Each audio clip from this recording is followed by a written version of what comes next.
It's the Happy Families podcast. It's the podcast for the time-poor parent who just wants answers now. Well, it's not an adult-to-adult conversation, and I would say welcome to parenthood, because we do talk till we're blue in the face, and the kids really do think that they know better. Well, I mean, I'm astounded at how much our 8-year-old really thinks that she knows compared to us. She knows everything. And now here's the stars of our show, my mum and dad. G'day, this is Dr. Justin Coulson, the founder of happyfamilies.com.au and dad to 6 kids, author of 7 books. The 7th book coming out real soon. I can't wait to tell you all about it. I'm here with Kylie, my wife and mum to those 6 kids as well. And Kylie, today a conversation that we're going to have courtesy of Craig Bruce, our executive producer. He said, you guys need to talk about the fights that you have to have with your kids. 10 fights that parents have got to have with their kids because it's worth fighting about this stuff. So that's what we're going to do. I don't really know where to go with this one because I am so over fighting with our kids. It's exhausting. I would love to What do you mean? think- What do you mean, Mrs. Happy Families? We don't fight with our children. I would love to think that we could come up with something better than a fight. I'm the author of all these books about how to not fight with your kids, but how to have a happy family. What do you mean? I don't know what you're talking about. Hang on a sec. I just need to go and put my head back in the sand while you do this podcast on your own. Well, I was about to say anyone who has a child, they don't even need to have 6, would know that this is a conversation that you're going to have over and over again. The reality is, if you're in relationship with someone, anyone, if you're in relationship with somebody, you are going to have disputes. There's going to be conflict. There's going to be disagreement. There are all different ways that we can deal with those disagreements and those conflicts, but there will be preferences that one person holds that are not consistent with the preferences that the other person holds. And if that person, the other person in the relationship that's not you, Happens to be 12. yeah, I was going to say 12 months, but it doesn't really matter, right? They're going to have a different opinion. They're going to see the world differently, different perspective, different preferences, and so on. And conflict is bound to ensue. And when they're younger, they're also fairly clumsy in the way that they express their preferences and the way they try to. I don't think that is just for the young. No, of course not. I mean, your mum. Oh, did I just say that? Oh my goodness, I can't believe I just said that. We need to bleep that out. I'm just kidding. Let's move on. So let's talk about these 10 fights that you absolutely have to have. We've made a list, folks. We've made a list, but we're only going to spend about 1 second on each of them because we feel like there's a more important conversation to be had than what the actual content or topics of the fights are. Let's start, and we'll go through them in age order, okay? So from the youngest age, when do the fights start and what are they about, through to middle childhood and then through to adulthood? As soon as that baby lands in your arms, there's fights about sleeping and eating and... Yeah, and it gets worse as they get older, right? I mean, the reality is you're probably not going to fight with them when they're little. You just, in a perfect world, you will give them whatever they want. They scream and you bend over backwards to make sure that they're satisfied. Stop screaming. Their needs are met. That scream is a really effective way of making sure that people pay attention and give me what I want. But as they get older, the sleep conversation and the food conversation, I mean, if we're unlucky, it can go for years. Well, as they get older, then we start talking about friends. Right. And parties and sleepovers. Yeah. Oh, yeah. Yeah. These become really big, challenging issues as our kids start to gain a little bit of independence and they just get bigger You didn't time. You didn't mention the fights in early childhood about it's time to leave the park or you've got to wear your seatbelt. Or no, I'm not going to buy you something every time I go to the shops. Yeah. Or I know that everyone's probably anticipating that we're going to say that the screen time fights start when they're teenagers, but hello, have you ever taken a screen off a 2-year-old? I mean... That starts at the very beginning. I've lost count. There's a lot of fights that we could potentially have with our kids, and as parents. Oh, by the way, let's finish the list. By the time the kids are in their teen years, we've got things like social media, alcohol and drugs, intimacy, sex and pornography, respect, consideration of others, and I've actually put dress on there I think that there's, some really important conversations we need to have with our kids around self-respect and, I guess how we display ourselves. Yeah, Yep. and how the world sees us as a result. I'm not suggesting for a second that we kind of dress for other people. You're on the kind of ground here where some people could get quite upset. But let's be honest. When we've got a 13 or a 14-year-old walking around, sending specific messages to the people around him or her through the way that they're dressing, it can have an impact on any number of things. So I think that it's definitely worth a conversation, and there are going to be some families who will think not at all, and other families who are right there beside you on that one. So I guess the conversation really is not so much about how do we have these fights with our kids, because any parent would suggest that the last thing they want to do is have another fight. But every single one of these things is a hill to die on. From a parent point of view, and definitely from a child point of view. And ultimately this comes down to this conversation about control. As a parent, some parents would say, let's go to the clothing issue. I will not let you leave the house looking like that. Or the alcohol issue. You're not going to that party if there's going to be alcohol there. Full stop, end of story. You're 12 or you're 16 or you're whatever. And some parents will say, you're not leaving the table until you've eaten all 4 of those peas. 4 of them. It's only 4 peas. And you need to have something green, and you need to have. And so, as parents, we see these things as critically important and things that have to be controlled. Why? We see ourselves as being kind of in charge of our kids' safety and their well-being. Yeah, so we're trying to protect them. It was more of a rhetorical question, but I'm glad you answered it. Yeah, it's about saying I want you to grow up healthy and strong and safe, and that's and why. Happy. And yeah, I want my kids to be happy. And yet we spend so much time fighting. But the difficulty is, even though each of these things matters, and matters a great deal, and is worth engaging in some level of conflict over, it's how we have the conflict. And I don't know that anything is really worth, well, a couple of things are. It's definitely worth highlighting. It is worth having a fight if your child's safety is at risk. There are some times where we as a parent simply need to say no, and I will stand my ground on this one. But there are very few, not nearly as many of those things as we often make out that there could be.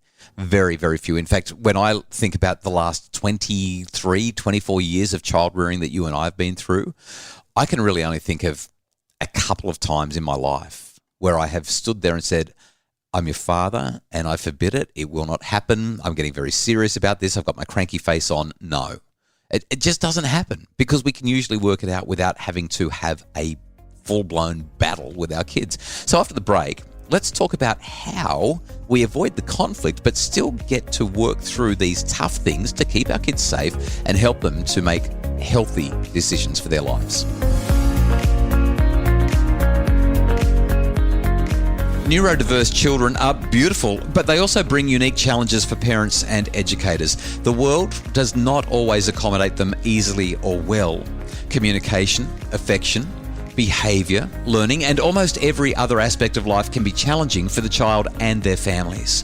The webinar, A Parent's Guide to Autism, by leading autism expert Michelle Garnett, can help parents and educators strengthen the bond with their autistic children for better outcomes for children and families. A Parent's Guide to Autism is available at happyfamilies.com.au. It's the Happy Families Podcast, the podcast for the time-poor parent who just wants answers now. And I'm sure that everyone is wanting to hear how we have a conversation that doesn't lead to conflict with their kids. Yeah. So let's just put this out there. Typically, if your child wants to do something, whether they're 2 or 22, or let's say 2 or 18, because once they're past 18, you've got limited input really in what's going on. But as we're raising these kids, when they want something that we're not willing to give them, they will usually have a dead set, fair income, full-blown dummy spit and completely lose the plot before we get to have a conversation with them. We had this happen in the last few weeks in our home. We were dealing with the screen issue all over again. We said to one of the kids, we really need to sit down and have a conversation. We don't want to have a big battle or we don't want to have a big war. You're big enough to have this conversation, so let's just chat it through. And instead of chatting it through, she lost the plot. She slammed the door. She said, I'm not talking to you. You're the worst parents in the world. This is so unfair. And just totally blew up. But later on that night, we were able to sit down and while she was still not the most excited participant in the conversation, we got to have the conversation. And there was no conflict as we walked through that conversation, she'd calmed down. She knew that the conversation needed to be had, and we were able to work things through reasonably well. And while we haven't had perfect compliance subsequent to the conversation, we've been able to see vast improvements. What was interesting in that specific context was just the realization that in spite of all of the conversations we've had, she was still quite oblivious to what our concerns were. And that's such an important thing for us to highlight. If you're a parent and you think, because I've had the conversation, it's done, think again. It doesn't go in. Honestly, you've got to have the conversation multiple times. There's just no such thing as a one-off. It's an ongoing conversation. And I think that's why we as parents get so frustrated, because it is so exhausting. It's such a, I don't even know what the word is that I'm looking for. It's just so tiring all the time. So I reckon there's a couple of things that we can do to frame this well. The first is, you know my ladder of life metaphor. I use it all the time. Yep. And the kids roll their eyes when they hear it, but it's a good metaphor. Only because you're on top. Well, they will have the chance to do that in their own lives at some point. But here's the metaphor. I like to frame these conversations with the kids by saying, life is like climbing a ladder. And I've climbed, and then I say how many rungs of the ladder I've climbed. 62. Come on. I've climbed nearly 50 rungs. I've 46, 47 rungs up this ladder of life. And the view from 47 rungs up, I can see a long way into the distance. I can see a lot of stuff that's coming. And it's my job as the person higher up the ladder to warn the people lower down the ladder that there's stuff coming. Now, here's the difference. When you're low on the ladder, like you're 12 or you're 15 or you're 3 or 4, you can't see very far at all. But you think you can. Yeah, because you can see further now than you've ever been able to see in your life. Because you're above the trees, right? You're above the tree line now, and you can actually see. Yeah. And it looks like you can see the world. Right. The other thing about being further down the ladder, though, and I explain this to the kids, is you get to see all the detail. I can't see the detail from up here. I'm pretty high up. I can see stuff that's coming, but I'm not in the thick of it. I'm not down in the mud and in the leaves and in the trees and on the ground. I can't see and hear what the kids at school are actually saying. I'm not looking at the chats that you're involved in. If we're talking about screens and social media, for example, I don't know exactly what's going on there. I just know because I'm so high up, I can see the trouble that's coming. And therefore, while you know more detail, I have more of this big picture view. And as your parent, it's my job to warn you about what's coming and work out with you how we can keep you safe, because you're going to be stuck in the actual warfare that happens lower down the ladder. Now, that metaphor as a framing for a conversation is actually a pretty powerful way to help kids to become open to an alternative perspective, a perspective that they're not real flash on hearing otherwise. Yeah, so what happens, though, if you use that metaphor and it doesn't work any magic? Your kid looks at you like you have no clue what you're talking about. They're not willing to meet you anywhere close to the middle to be able to have what you would consider an adult-to-adult conversation. Well, it's not an adult-to-adult conversation, and I would say welcome to parenthood, because we do talk till we're blue in the face, and the kids really do think that they know better. Well, I mean, I'm astounded at how much our 8-year-old really thinks that she knows compared to us. She knows everything. Absolutely. But it's not about having an adult-to-adult conversation. This is a parent-to-child conversation. And I think the second thing that I would encourage with the framing, which kind of answers this question, is to let your child know this is a really big challenge for us, whether it's going to bed on time or whether it's eating good food or whether it's choosing good friends, or pick your issue all the way through to the screens and the alcohol and the heavy stuff of the adolescent years. The relationship will always come first. I love you no matter what you choose. I love you no matter whether you follow my requests and my preferences or not. But what's going to make you happier and healthier, what's going to keep you safer, is for us to work together on this and find a solution that we can both feel good about.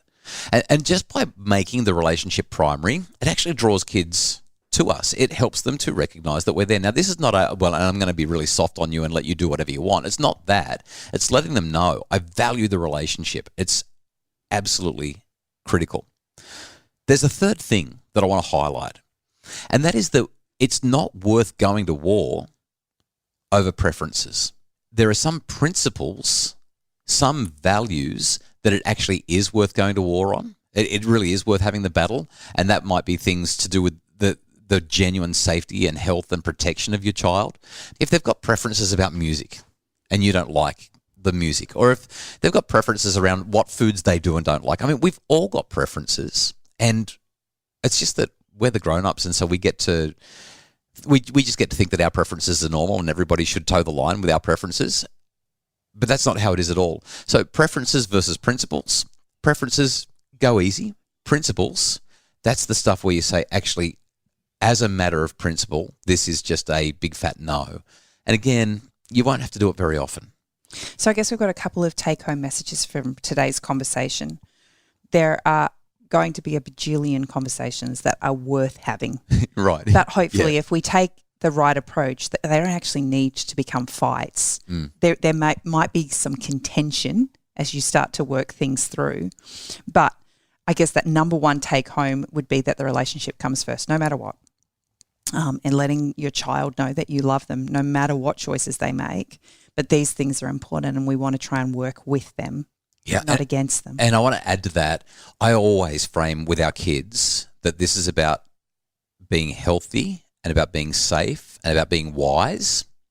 I don't ever frame it in terms of what's right and wrong or what's good and bad, because they really resist our morality. And you can argue about what's good and bad based on any number of other factors and judgments. Well, they don't have your life experience. So you saying that social media is bad based on your knowledge and experience doesn't equate to what they're seeing. Yeah, their experience is, no, it's not bad and everyone's on it and this is my life. Whereas if we talk about safety and being healthy and making wise choices, there's no moral contaminant in there, and it's much harder to argue against that. It's just better footing. That doesn't mean that as a parent you don't believe that there's good and bad, right and wrong. It just means that the conversations go smoother when we remove the moral element and focus instead on what's healthy, what's safe, and what's wise. And I think lastly, the ladder metaphor that you use is really powerful to show perspective. And, you know, if you wanted to take it to the extreme, go and climb a ladder together. Yeah. Ask them what they see from their rung three rungs up and your rung 10 rungs up. What can they see and what's the difference? Yeah, and you don't even need a ladder. You could stand in the upstairs window versus the downstairs window and just look at the different perspective, or put someone on the roof. Like, massive differences there. I just want to highlight as well, though, expect contention, expect hardship, expect some sort of a challenge, because the kids do get annoyed. They want their perspectives to be heard and they want their own way. So hopefully this has been a helpful conversation about how you can navigate those challenges. The Happy Families podcast is produced by Justin Rulon from Bridge Media, with Craig Bruce as our executive producer. If you'd like more info about making your family happier, please join us at happyfamilies.com.au.